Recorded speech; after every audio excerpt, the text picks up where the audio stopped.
We continue our look now at films being released on Boxing Day by taking a look at Coup de Chance, which translated from French means stroke of luck. Now, there's a lot going on around this film because, of course, this is filmmaker Woody Allen's 50th movie.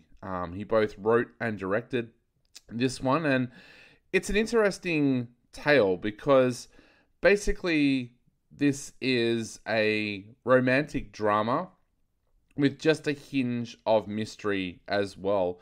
It centers around Fanny, played by Lou Delage, who is quite a well-off woman. She's got a well-respected job, and she is married to Jean, played by Melville Poupard, who is a rich businessman. Now, it seems like the perfect relationship.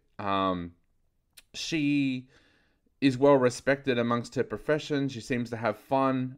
They're one of those kind of socialite couples where they're constantly at parties and things like that. And even though there's a little bit of an air of mystery around Jean, first of all, people don't seem to actually know what he does for work, yet he is mega rich.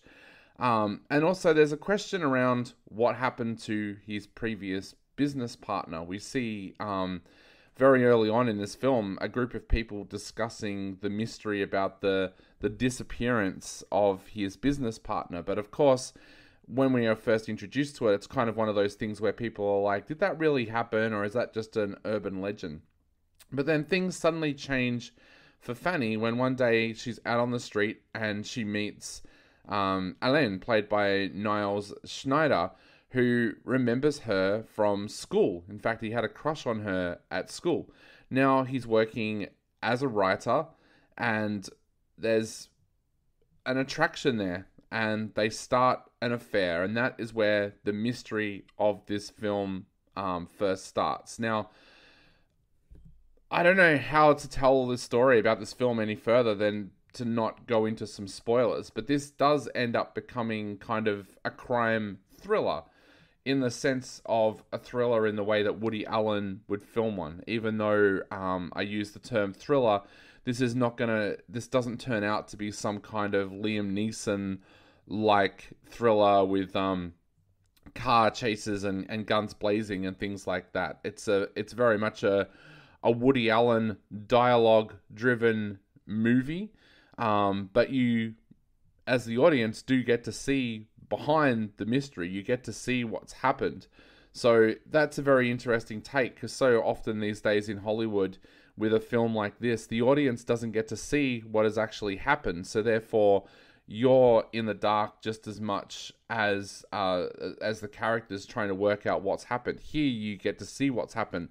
So it becomes one of those moments where the suspense is fully raised by the fact that you're waiting for the characters to find out what's happened, and also you're worried about them because something might befall them when all the jigsaw puzzle pieces start to get put into place as well.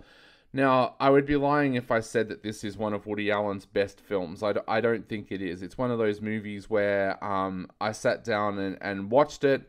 I enjoyed it while I was watching it, but I don't think this is a movie that I'm even going to remember in 12 months' time kind of thing. Like, of course, if there's a Woody Allen festival or a retrospective on or something like that, I will go and see this film again and probably enjoy it again. But it's not one of those movies like some of Woody Allen's past films where I've walked out of the cinema raving about how good it is. One of the things I did enjoy about this film, though, were the performances. I thought that Lou Delage and Niles Schneider are absolutely brilliant in this film. It's one of those times when there is a real chemistry between the two playing a couple. And Woody Allen sets it up so well. Like, it is literally just one of those moments where Alain passes her on the street and they start talking and remembering what it was like when they were at school. So it's quite a believable relationship.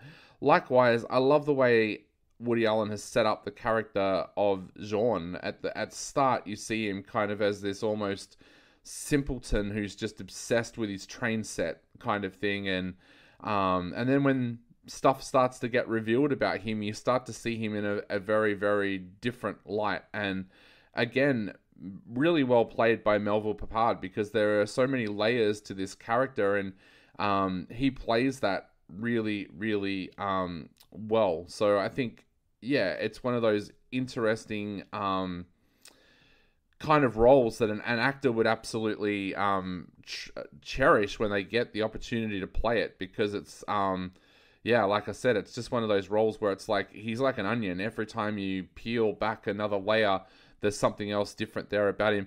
I also thought the performance of Valérie Lemessier, who played Camille in this, is amazing as well.